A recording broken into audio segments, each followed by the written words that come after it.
Welcome to the Self-Publishing School podcast. This is the podcast to listen to if you're an aspiring writer or an author who wants to be more successful. On this show, you'll learn how to write and launch a book successfully, all from the top authors and people just like you who are doing it at the highest level. I'm your host, Chandler Bolt, the founder of Self-Publishing School, the author of the book called Published, and the CEO of selfpublishing.com.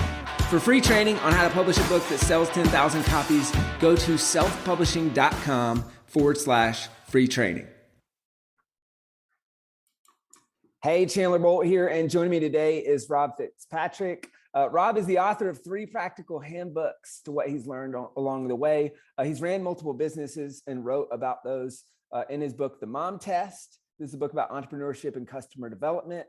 This is actually how I heard of Rob originally. A friend recommended that book to me, and then we started using this for our product development at Self-Publishing School. So really great book. Another book called The Workshop Survival Guide. This is about education, design, and facilitation. And then lastly, his most recent book, it's called Write Useful Books. It's about designing nonfiction as a recommendable problem-solving product. I read the book. I loved it. I thought, that was when I realized Rob and I had a lot of kind of similar philosophies about book publishing, book writing, all that stuff. And so figured I'd bring him on the show and let's jam. So Rob, great to have you here. Likewise, I'm excited to be here. So take me back to kind of, I guess, your first breakout hit, which is The Mom Test. Why did you decide to write that book? I'd been building my first business. I was a programmer, introverted, technical. The whole team was kind of techie. And we ended up, as often happens, I'm sure you've been through this, when building a business, you suddenly realize you need to start doing some sales and talking to some customers. And there was no one on the team who really, so I drew the short straw. And I was reading all these books about sales, all the classics. And I was trying to do what the book said, and I thought I was doing it, and it just wasn't working for me. And what I realized later is it was a little bit of curse of knowledge, where these books were written by salespeople who were so much further ahead than I was that I couldn't understand. They didn't understand my context. And also they were most sales books are written by natural salespeople who are now some of the best in the world. And I didn't want to be the best in the world. I wanted to go from non-functional to functional, right? And it was... Anyway, it took me years, and that first company ended up failing, even though we had really good investors, we had some good customers, but everything just went too slowly. And I was finally figuring out just at the tail end of that business how it worked. And so then later I was on an awkward vacation, and I was like, oh, that was one really useful thing that I took away from that business.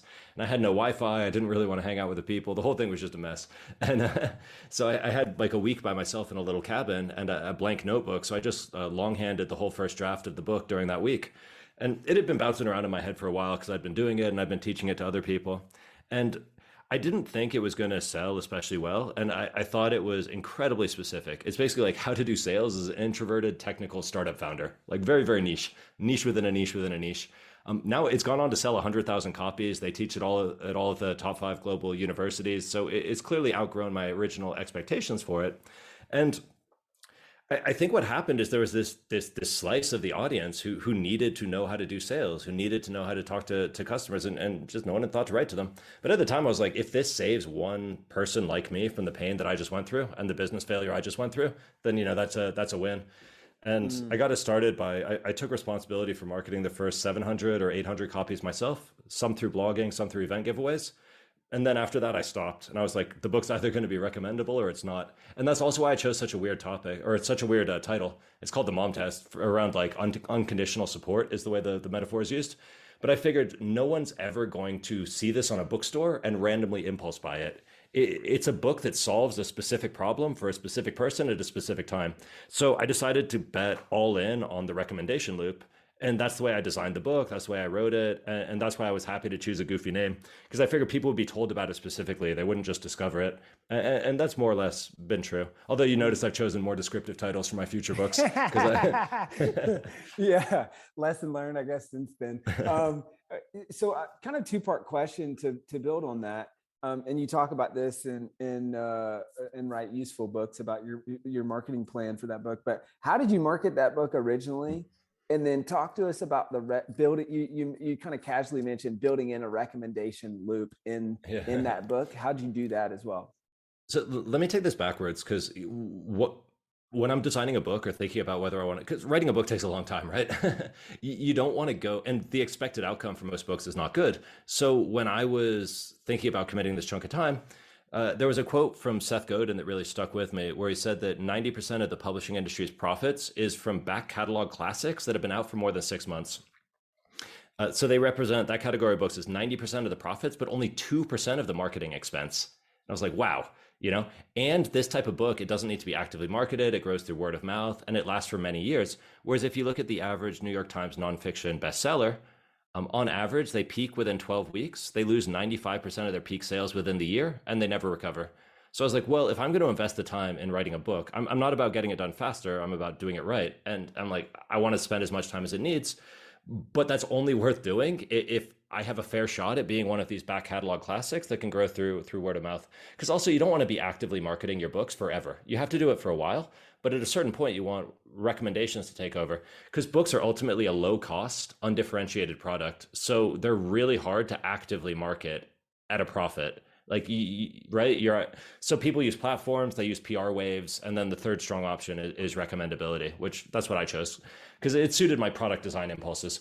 And so I was like, how does a recommendation loop work? And I saw two different types of recommendations. One was what I would call a PR blitz, where everyone starts reading it because it seems like everyone's reading it. This happened in nonfiction to like Why We Sleep and Lean In, but you'll notice you haven't heard about either of those books in years. So everyone's talking about it for 3 months and then it disappears like any other, peak and decline. Whereas there's another type where it seems to get triggered by someone verbalizing a problem. Like, man, I have to do sales for my company and it sucks. Like, or I've read all these sales books and they are useless. Or like customers keep like telling me they want this thing and then they don't actually use it. And then people are like, oh, you need to read this book. It's called The Mom Test. That's the answer to that problem. And so that's like someone has a problem in their life. And it could be like you've just moved to a new city or a new job and like you're lonely and disoriented. And you verbalize that to a coach, a mentor, a colleague, a teacher, a parent, whoever. And that person goes, oh, you got to read this book. Or they might say you should go to this event or you should download this phone app. There's a bunch of different solutions for these problems, but books are one of them. And so I was like, okay, so I need to identify a problem that's sharp enough that people will verbalize their suffering to it. Not just like, I'm bored, but like, how do I do this? This sucks. I need a solution. And then I need to write a book that is the best in class solution to that problem. And if those two things are true, then you get a recommendation loop. And then as long as when you're writing the book, you want to avoid dating it. So you don't want to anchor too hard on temporary like news trends or temporary business trends or temporary technology. All technology is temporary. So I tried to leave that out and just talk about the fundamentals, even if it would have been a good chapter that readers would have liked at the time, because then it's like, are they still going to like it in 10 years? That first book's now been out for 10 years and it's selling better than ever. So that was how I thought about the recommendation loop. And I've done that for all my books. And I've written a couple manuscripts that I ended up throwing away because I realized they did not have a strong enough recommendation loop. And I didn't want to build an author platform. So I was like, well, without the recommendation loop, I don't even need to bother. So that's where it starts for me. And then if you have that in place and if you believe it's true, and this is not completely a gamble because you get really strong signals that your recommendation loop is working during beta reading. And so I look for those signals during beta reading and I keep refining it until I'm pretty confident that the recommendation loop is working. So I feel by the time I'm publishing, I'm like 95% sure that the book is going to succeed and that it's going to keep succeeding for a decade because I haven't stopped beta reading and iteration until I've gotten those signals. And those are qualitative, quantitative, and observational. You have to do follow-ups with your readers to see if they've actually added your stuff to their life. Anyway, so if you believe all that, and if you think you can do that for your book, which, you can, it takes work, but it's super doable, then it really changes marketing. And the way I think it, like the little quote I like is the point of marketing is to stop needing to do it. You have to do just enough marketing to create, I call it a seed audience. For me, it's 1,000 readers. So I do marketing however I can, however scrappy, however inefficient, whatever's available to me to get those first 1,000 copies into the hands of perfect readers. These can't just be random people. They need to be actually the people who want to read your book. And then at that point, I sort of back off, or at least I did for my first two books, because I said the book is now either going to grow or fade on its own merits. With this third book, I'm also building a larger business on top of it. We got the authors community, software for beta reading, etc. So it makes sense for me to continue pushing it to try to accelerate it. So the third book, I've continued marketing well past that seed audience line, whereas the first two, I stopped at that point and let the book do its own thing. Got it. And I guess the differentiation is that there's financial upside beyond the book. Yeah, and also Yeah. with the first two books, the way I was thinking about them on your website, you call these legacy books, I think, where the book is sort of like, and I saw those as legacy books, or I think of them as conclusions to a stage in my career. I was kind of done with early stage startup stuff, but I wanted to capture what I had learned before I moved on. I was kind of done. We'd built an education business up to about 1 million a year. We'd done a lot of good work across Europe. We'd like did a lot for the entrepreneurship ecosystem, but I'd done it for 3 years and we couldn't find a way to scale or productize. So it was like, yeah, we built ourselves a nice job, but we had some really interesting approaches to workshop design. So I was like, I want to capture that before I move on. So those I had zero interest in continuing to push. And they ended up like doing well.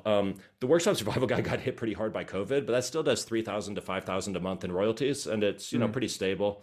Montest now does 15,000 per month in royalties and continues to grow. So both of those books are good, but I it just made no sense to push it that much harder, right? Because it's Yeah. like I'm done with this stage of my career. It's boring. I Yeah. don't want to market a book cynically. Yeah. Whereas the difference with the business, it's not that we make a lot more money from like a reader becoming a customer, because all of our products are super cheap. It's like $20 a month or something. But the difference is that I'm planning to spend the next 5 to 10 years in this industry in service to independent nonfiction authors. So Cool. since I'm planning to spend 5 to 10 years, it makes sense to do this, this other stuff. That's great. Just kind of summarizing key themes that I've heard is write books to solve problems that people are verbalizing, and then structuring the book as an answer to that problem. That's Yeah. how you build the recommendation loop into your book. And it And reminds me of, ideally, yeah. you want that promise to be on the cover in either the title or the Yep. subtitle. Because Yep. and then when you get into the innards, don't waste the reader's first 30 minutes like Yeah. telling them your whole life story. Start giving them the solution to what was promised on the cover, Cool. right? Yeah. And that's how you build Yeah. reader goodwill and keep them engaged, at least for this category of books. Obviously, Yeah. memoirs, novels, different categories of books work differently. Yeah, that's great. So much alignment, man, and the key principles and things that we talk about. Like I talk about this in this book, right? It's like the 4 P's of a best-selling book: pain, promise, or person, pain, promise, price. So the person that you're writing to, what's the pain that they have that they know that they have, and what's the promise that you can make? And I think there's just so much overlap between that and what you're saying, which is, and it reminds me of pain pills versus vitamins, right? It's speaking to a pain, and if you can insert your book into that pain, that becomes the recommendation loop. And I love some of the other quotes that you include. The point of marketing is to stop doing it, or to stop needing to do it, which I think is pretty interesting. So let's transition a little bit to. I mean, we've already started unpacking some of the kind of core tenets of the premise of write useful books, but could you maybe just like zoom back out at the big picture for people who haven't read that book yet? What's the core premise of the book and what it's about? And then there's a couple more things I want to kind of dive specifically in and ask questions about. So the core premise, I come from a startup and product design background, and the way product used to get built and still does at a lot of big businesses, they called it waterfall because it's really convenient to plan. You basically we're going to spend 3 months getting requirements, then we're going to spend 6 months building a prototype, and we're going to spend, et cetera, right? Then we're going to release it for beta testing, which lasts exactly 3 months. And it's like, but it turns out like often when you're building a product, you get halfway into it and you realize you're building completely the wrong thing, or this feature that you spent a month planning doesn't need to be there. And so what modern startups are doing and product builders is much more iterative, and you try to get real customers involved in the process early. And obviously there's tricks to learning because people don't always know what they need, and there's some subtlety in this, of course. And so it made sense. And I've met other authors who do the same thing, and it sounds like you do as well. But it's just applying that same process to books. The way most books are written is equally waterfall. You plan it out. Maybe you write a proposal for the publisher. You do the sample chapter. You lock yourself in a dark room. You write the manuscript. You revise it. You rewrite it. You developmental edit it. You copy edit it. Then you send it out for feedback. And what happens is like at that point, like you're done already. So if it doesn't work for readers, like one, they're probably not even going to tell you, because they don't want to be like, this whole thing doesn't work for me at all. I think you should start over. Like no one's going to give you that feedback. And even if they did, like, are you really going to make that call? I know a couple authors who have done it and they got to that like final stage of reading. Ben Casnocha, who wrote The Startup Review alongside Reid Hoffman, They said this happened to them. They went through the whole waterfall traditional publishing process. They got to the end, and they're like, wow, it doesn't work for readers. And they had the courage or the strength or the whatever to basically push back on the publishers and say, we need another year. And they just scrapped it and rewrote the thing. But it's very rare that you're going to find an author who will do that, right? That's a big hit. And so the concept in product development is you want to bring the bad news sooner, not so that you can give up, but so that you can find a way around it. That's great. Like you're driving at night, or you're driving a mountain road and there's like a tree across the road and you can't continue. You don't go like, oh no, let's go home. You go like, oh, let me backtrack a little bit and find a different path to my destination. It sucks, right? It would have been nice if that tree wasn't there, but thank goodness I saw it in time to stop the car, right? You don't want to close your eyes and try to do the, so like, that's the core concept. And then the tools for doing this early on, I like scope it out like a product, as we already talked about. And then I start doing reader conversations, both listening to them to build reader empathy, to understand where they're at, their worldview, to get back inside the amateur's mind. That's actually the title of my favorite book about chess, because the author, he followed this approach and he had his students like verbalize their decision making and thinking as they were playing games of chess with him. And he's like, wow, you understand the game completely differently from how I thought you did. And so he was able to write a really effective chess book, speaking to amateurs. And so I like to do that around whatever topic I'm writing about, where I'm like, talk me through this. How are you doing this? Where are you stuck? What are you worried about? And then at the same time, I'm starting to do teaching conversations or coaching conversations where I'm basically pretending to be the book, and I'm delivering the book's major learning outcomes myself, like one-on-one coaching, small group workshops. It can be free, it can be paid. It doesn't matter, as long as you're learning what works for the learners. Because sometimes finding the right anecdote or the right metaphor or the right ordering or the right level of detail or complexity, how much of the academic theory do you need to include in order for it to be actionable, right? These are not obvious questions. And I like to do that when I'm thinking through my table of contents. So even pre-manuscript, if possible. Sometimes I get excited and I bang out a manuscript because that's the bit I enjoy, but it mostly has to get thrown away. And so I use the conversations to hone the table of contents. I try to do a really descriptive, detailed table of contents. I want the table of contents to act as an outline of learning outcomes. And then as I start to write up the manuscript, I'm adding word counts next to the learning outcomes, because word counts represent reading time. The average reading speed is 250 words per minute. So if you've got a section that's a pretty unimportant learning outcome and it's 2,000 words, you're sort of like, wow. And it's right at the beginning of the book. You're like, wow, I'm delaying my readers for 8 minutes. That's an 8-minute low value speed bump. Do I really want that right at the start of the book? And then you go, okay, do I try to cut that down to a quarter of its size? Do I move it later in the book after I've already built up goodwill? And so as I'm writing and revising the manuscript, I'm like thinking through the reader experience, which is then anchored in the reader conversations and teaching I've done. And then as soon as there's Marty Kagan, who wrote a bunch of great product books, Inspired was his most famous one, that have all sold 500,000, 1 million copies a piece. His approach is, as soon as he gets what he calls like the book's core risk, or like core idea, core piece of value. That could be 1 chapter, it could be 5 chapters, it depends on the book. He starts getting that out for beta reading. First with a trusted expert reviewer, who's like someone who's an industry expert, to basically call BS if he got something completely off base, and then to actual readers.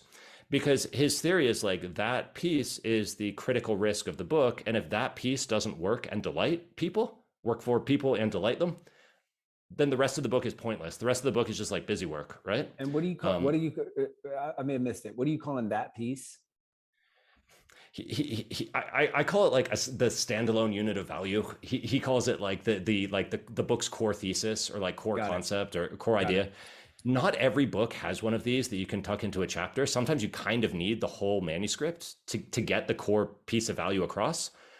In the workshop survival guide, it could have been the first half of the book. I didn't actually need to wait until I had because that book divided cleanly into 2 parts. So I could have started testing the first part, which was the riskier part.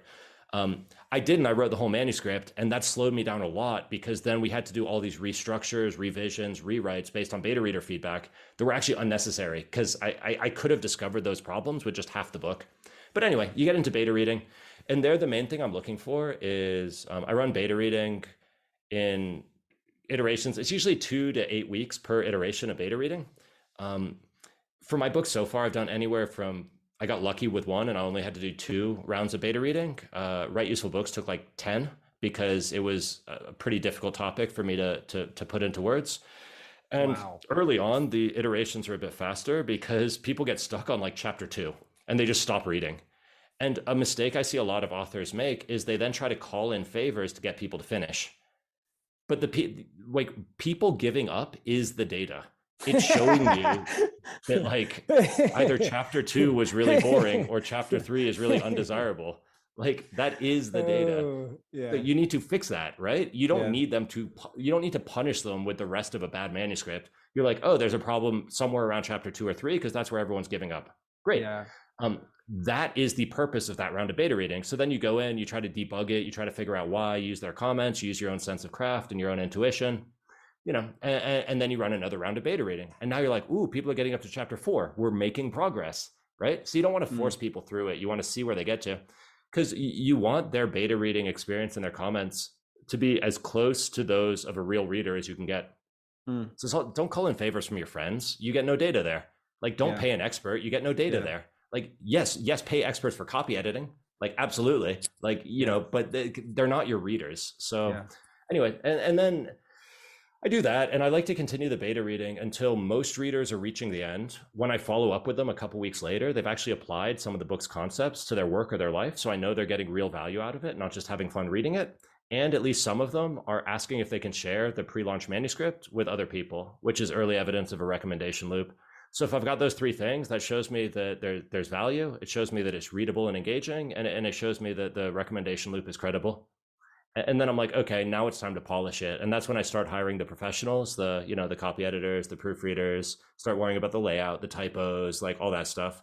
And alongside it, I usually start my pre-launch marketing, my pre-launch seed marketing at about the second half of beta reading, because then I kind of am sure that I'm going to finish the book and I'm able to be reasonably accurate about my time horizons. I once started pre-selling a book when it was still just a table of contents, and it was so embarrassing when I had to like refund everyone and apologize and be like, sorry, I couldn't figure out how to make this good enough. Here's your money back. Oh man, that's awesome. Hey, Chandler Bolt here. I hope you're loving this episode so far. It's time to go from inspiration to implementation. All right, so if you've learned something, we want to help you implement what you've learned with your book. So what I want you to do right now is go to selfpublishing.com/schedule, book a publishing consultation with one of the experts on my team. We'll talk about your goals for your book, your dreams, your challenges, your next steps, and we'll start putting together a plan. All right, so go to selfpublishing.com/schedule, book a call with the team. Let's see how we can help with your book. It's time to implement. I love the reader conversations piece and crystallizing your content through one-on-one or through group coaching or through workshops or through even creating an online curriculum or online course and then using that to inform the table of contents. I think that's brilliant. I think the beta reader process is really well structured and super smart. And I love the way it's just fun seeing how your tech and product iteration brain breaks apart this process. I think it's really needed and refreshing in an industry where that doesn't often happen. And so I think that's really cool to see. I want to unpack the beta reading process because I think this is reading your book. This is the part where I think it's maybe the only part where we have differing philosophies. And so I want to get your kind of why behind this. I think I've recommended reader conversations, not beta reading, because I think beta reading can just totally derail someone and then they can spend years on an unfinished manuscript.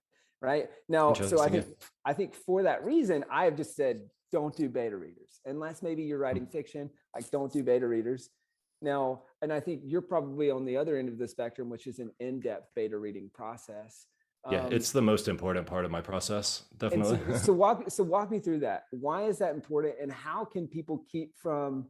Well, actually, I want to backtrack a sec because I want to key in on one thing you said, which I think is really important. Now, I'll ask the question. So I think what you keyed in on is we talk about this all the time too, is don't take advice from people who aren't your target reader. And that can be one of the most dangerous things that you can get, is giving your manuscript to people who aren't that target reader. So I love that you mentioned that. But talk to me about why is this the most important part of your process, and how can people avoid beta reading into eternity or beta reading into discouraging them from finishing the book? Yeah, it's a good question. I found that the more I have taught the topic, the less beta reading I need to do, because the that tends to give me a stronger foundation of like reader Makes sense. understanding, reader Yep. empathy. I already know like the anecdotes, the exercises, the Yep. ordering from workshops, and I'm quite thoughtful about when I teach as well, because I try to make sure it's a two-directional thing. Like standing on stage and broadcasting at an audience isn't going to teach you a lot. It's just going to make you more confident, but equally wrong. And if you're in a small group and you really pay attention to where people are confused and you try to understand Yeah. why it didn't work for them, then you're actually improving. Yeah. um, so this is why like so many books written by academics are so bad, because they're like, yeah, I've taught this for years. And it's like, yeah, you're a really bad teacher. Like your students hate you. Like you are failing them and your book is like not improving through this Mm. exercise and waste of everyone's time. But anyway, so with the beta reading, that's an advantage, right? If you've taught it a lot, you're not going to need to do as much. You will be right more quickly. Your guesses will tend to be more accurate. Um, for getting discouraged, there's a couple tools here. One is that it's better to hear the bad news now than in an Amazon review. And like, secondly, like writing a book is a long journey. Like if you are a handful of criticism away from giving up, then you're probably going to find an excuse to give up at some point anyway. And but then it does get tough. Like it's super tough, especially with the early iterations where you know they're terrible. You know they're full of problems, but you also, at least for me, like I know they're full of problems, but I know I got to put them out there to get the thing into the good shape where it's gonna like the core concept of the book, like the valuable knowledge, the valuable idea is it's like a seed, but you got to find the fertile soil for it, right? You got to find the right environment to plant it in, the right way to describe it, the right wrapping to give it. So it's not like you're trying to build your book by committee. You're not going to do what everyone says, but you're trying to discover like, is this going to survive in the harsh, like Amazonian wilds, right? And so I want that. I care about the ideas. Like I would never start a book. I actually made the mistake. I say I would never, but I have. I would never again start a book cynically because I think it's a good business opportunity. I'll only do it if I really care about getting that idea out into the world because I think it has value. And ideally, also, I care about the readers receiving that value because I find that that's enough for me to spend the time and keep going through the tough bits. When the bad feedback gets overwhelming, and I can't, like, I find my emotions firing up, or I'm getting defensive, or I want to argue with beta readers. It's like, no, I talked about that in chapter 2. It's like, well, yeah, I did, and I'm right. But if this reader is confused, because some readers skim, then other readers will be confused also. And like this one's being courteous enough to tell me, whereas someone else will just leave me a 1-star Amazon review. So I think of that like a bug, like a usability bug in a piece of software, where it's like, yeah, it technically works, but like it's fiddly or it's easy to go wrong. So like, why don't I just go and clarify that? Um, so sometimes you have to step away from the manuscript though, take like a week off and just be like, calm down, take a nice little vacation, have a bubble bath, come back to the manuscript in a better state of mind, and try to see the negative feedback in the spirit in which it is given. And it's also correct in some cases to just ignore certain readers. So with the workshop survival guide, we thought, I still think that the tools we talked about would apply to both freelance facilitators, like workshop facilitators, like ourselves, and then also to school teachers and professors and stuff. And so I tried to pull, to be inclusive, I tried to pull anecdotes and examples from all three of those worlds. Woo, I cannot tell you how much these school teachers hated that book when I was including anecdotes from their worlds, because they thought that I just didn't understand. They thought that I was trivializing their very real challenges. Like dealing with a classroom full of kids who don't want to be there is so much more difficult than dealing with a room full of adults who do want to be there. So it's true, they have harder obstacles. But anyway, so I got so much negative feedback from like that because I tried to invite beta readers from all three worlds. The university professors were kind of like, you're kind of young. I don't care what you think. And they just didn't even bother yelling at me. Like they just stopped reading. Whereas the school teachers were furious. And so I was like, okay, fine. I removed every example of school classrooms and university classrooms, and I replaced them all with like workshop, like adult workshop, corporate workshop, whatever. As soon as I launched, I started getting emails from school teachers being like, wow, this book is amazing. There's so many applications to my classroom, right? But I had to realize that like there was no way I had to write about a different world and allow them to extract the lessons and position it away from them. It's really interesting. And that was something that like I never would have gotten that from a developmental editor. I never would have gotten that from any number of revisions. And that was like a book saving change. Oh, wow. That's great. That's really great. It almost the kind of the relationship between reader conversations and the beta reading process.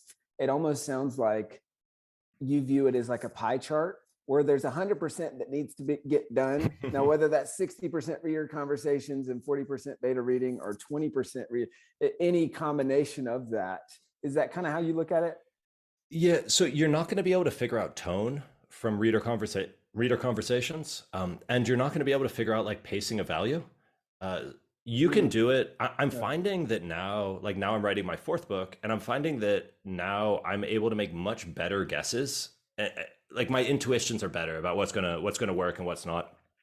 And so that book only took, I still haven't released it. It's only like half written, but I did the first round of beta reading on that when it was just 8,000 words. Then based on that, I added a bit more. I did another round of beta reading when it was like 12,000 words. And the early beta reading manuscript like went semi-viral. And I ended up getting like hundreds and hundreds of people just piling into the manuscript, leaving, thousands of comments. Oh, wow. And I was able to start like a little like side business, right? Just off of that, and the book hasn't even come out yet. It's like just off the beta readers. So that's a case where like my intuitions are getting better, but I couldn't have gotten away with that as a first time author. And I still want the beta reading to reassure myself that I'm on the right track. And then one other thing I mentioned is like when you find that there's angry comments or like comments you disagree with, like the first question I would ask myself is like, is this person my reader? So at a certain point with the school teachers, I decided they weren't my reader. And I just like ignored all of their feedback. Like, and obviously I took it on board in the sense that I like removed the school classroom examples. But then everything else they said, I'm like, okay, that was the one decision I made, which is they are not my reader. I have removed the examples from their world. Everything else they said, I ignored. Just hundreds and hundreds of comments, very generously given. They invested a ton of time and I'm hugely grateful, but I was like, they're not my readers. Like it does not matter at this point what they do and don't like. And so then I like focused on the people who were my readers. And that's an important exercise as well. You got to think like, who is this coming from? And like, right. And then you make your own call. Yeah, it's a tough but important decision that then makes a lot of other decisions easier or unnecessary as you distill the feedback. I want to one more question on writing, and then I want to get in a couple quick questions on the marketing process and how you look at that. So a lot of your books are pretty short and succinct. They're 30,000, 50,000, and 35,000 words respectively. 30, 50,000, and what was the last one you said? 35. 35. Okay, so all under 50,000. For context, for listeners who aren't familiar, kind of more traditional nonfiction is probably more like 60 to 80,000, sometimes longer if you're getting academic. I got publishing offers for the mom test, and they go, yeah, it's a great book, we love it. You're going to need to add 20,000 words to, and I was like, what concepts are missing? And they're like, oh, nothing's missing, just add some filler. I was like, I don't think my readers are going to appreciate that. I don't want to do that. I'll do it by myself, thank you. So what's the why behind the short books? And then you mentioned that the mini manuscript that went somewhat viral starting at 8,000 words. Do your manuscripts typically get longer as the beta reading process goes on, and you write short so that people will get through it and then add what's missing? Does it get shorter? What does that look like? My previous book started much longer. Workshop Survival Guide early manuscript was 120,000 words, and it ended up launching at 50,000. So I removed more than half of its word count during beta reading and revisions. And that was one of the ways, like I said that on our first round of beta reading, no one made it through chapter 2. And part of the reason was it was really padded out. It had multiple stories making the same point. It was kind of long-winded. It was like I was trying too hard to prove my credibility instead of just demonstrating it. All the classic blunders. With Mom Test, I removed, I think that was probably 50,000 that I cut down. Because when I sent that one out for beta readers, one dude, he didn't leave any inline comments because I didn't know how to run a beta reading process at that point. So I just emailed PDFs. And so, you hear nothing for weeks and then you get like 1,000 comments. But there's one dude, he just sent a real short email. He goes, I think there's a lot of good stuff in this book, but chapters 2, 3, and 4 are kind of pretentious, aren't they? And I looked back at the manuscript and I was like, doggone it, he's right. So I just deleted those 3 chapters just entirely. I didn't even edit them down. I just removed them. And so like the book got so much better from that. That dude saved that first book. So that's what I've done in the past, but partly this is that I like putting words down on a blank page. That's the stage of the process I enjoy the most. So I tend to overindulge in the drafting. With the fourth book, the upcoming one, which is about outcome-oriented communities, there I was trying to follow Marty Kagan's approach of like getting the core like risky thesis or like the core big idea that's differentiated from what other people are saying. Like where do you disagree with the other thought leaders, or like what's the critical piece that people have to buy into for them to get value from the rest of the book? And I thought I could do that. It felt like I could do it in 8,000 words. And it was almost like the manifesto. It was kind of like why everyone else is wrong, which is, kind of a tough line to walk, especially when I'd only just started doing community stuff. But I was like, oh, let's try to plant this flag, see what happens. And that's another reason I wanted to start the beta reading early, because it was very possible that most of my readers knew more about community than I did at the time. I've learned a little bit since then, but I was like, I really got to put this out here to figure out if I'm even like close to something desirable. And it turned out it was close enough. And yeah, that one I'm trying to be more anyway, just a bit more like iterative, right? Like less wasted work, because now I'm a lot busier. Like I'm running a full business. There's like more going on. Where when I wrote my previous books, I did it mostly on sabbaticals. So now I'm a little bit more precious about my time. So I'm trying to be even more rigorous about the process. That makes sense. Yeah, did that answer the question, or did I get wildly off track? Yeah, it did. Oh, and then one of the concepts I think about just on page length, especially for business readers, which most of mine are, they're not like the math of a novel. It is hours of entertainment per dollar spent. Like this is the math applied to video games, to movies, to Netflix subscriptions, to buying novels. It's like dollars spent per hour of good entertainment. And so page count, people will buy a thicker novel if they can for the same price, because they're like, yeah, more entertainment, assuming both books are equally good. With nonfiction for business readers is the opposite, where they're looking value received per hour spent. Yeah. And so I think a lot about value per page. I think about value per hour. I think about like, what's the reader's experience in terms of like, if you think of an hour of reading time, most of my books, they take 2-3 hours to read, depending on reading speed. Like over those 3 hours, like what's the distribution of value where they're going like, wow, yeah, this is what I signed up for. This is what I wanted. I can use this in my work.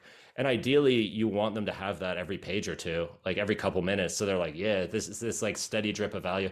If you can do that, I don't think length matters that much. But the problem with padding out a business book or this type of nonfiction is you're basically slowing down the delivery of value. So that's like pretty tough. Now, Malcolm Gladwell can get away with it because he's writing novels that are disguised as business books, but the people are buying those for entertainment. They're not buying them as problem solvers. Whereas when they pick up one of my books, they're buying it as a solution to the problem, and they want that as quickly as possible. Like think about how mad you get in traffic. You're not like, yeah, I'm getting twice as much driving for the same commute. You're like, like when a web page is slow to load. Don't do that to your readers. Oh man, that's great. I love your metaphors. We're right at the tail end here. So kind of lightning round with this last question. You talk about this in chapter 7 and 8 of the book, but what's your thought process, big picture for selling more copies of your books and maximizing royalties and earnings from those books? So royalties and earnings, you really want to self-publish. So you get 60 to 70%, depending on format, if you self-publish as your take home, whereas with traditional publishers, you're like 10, 15%. So it's the difference between $1 and $7. So the traditional publisher needs to sell 7 times as many books, which they could do if they threw their whole marketing weight behind you, but for most authors, they don't. So they can get you some nice, like their print quality is better. Like if you really wanted just like a, something that feels beautiful in your hand, there's some advantages to traditional publishers, but I am highly skeptical of the claim that they will sell more books for you. And so if you care about the book as an income stream, which I do, I'm currently, my 3 books together do $25,000 a month in royalties, which is, a bit over $250,000 a year. So it's a pretty meaningful income stream for me. And I'm doing almost no active promotion because they're written as these back. So that is why I wrote it. I was like, I want to get the knowledge out, but I would also love a passive income stream. And so for me, self-publishing was a clear path. It takes more time. I like to say it takes twice as much effort, but you can make 7 times as much money. So it's like, it depends how hard you want to bet on yourself. And then I priced my books pretty expensive, like $20 for the paperback, $10 for the Kindles, and sometimes there's digital editions that are more. Because if the book's worth reading, like if someone's going to pay $2, they'll pay $10. at least for this type of nonfiction. Because again, they're like, they value their time. They value the time cost of reading much higher than the cover price. For seed marketing, the four approaches I like is writing in public. So the best book on this is Show Your Work by Austin Kleon. So basically alongside your writing, show your work in progress, show the behind the scenes, show your cutting room floor, show your research. After you launch, you should set up PPC ads. They don't work for every niche, but when they work, they're super easy and super profitable.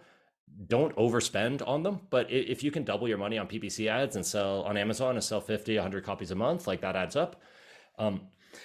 Writing in public also leads into an author platform. So if you're going the author platform route, that's obviously very effective. It's just very time consuming, and all of the value is in the future because an author platform is slow to build. So if you're going to stay in the same industry and keep writing, yes, absolutely, best investment you'll ever make. If you're going to write one book and then move on to a different industry, it's probably not worth your time to build an author platform just for one book, right? Good point. And then I do also event giveaways and event sales. This isn't going to work for everyone, but if your book is the sort of thing that they would like to talk about at conferences, in this case, you need to build trust with the event organizers ahead of time. So try to get them in as a beta reader, send the manuscripts. Like even if you give the books away for free, which you shouldn't do because then they don't take it seriously, you should at least charge them printing costs. Even if like you were giving the book away for free, there's still a massive reputational risk for them giving it to their attendees because that's like a tacit endorsement. So you need to build the trust with them. They need to really believe in the book and its value. Get them in there as a beta reader. Like they're like your a late stage beta reader after you've worked out the biggest problems, or like after beta reading when it's still pre-launch, it's like a review copy.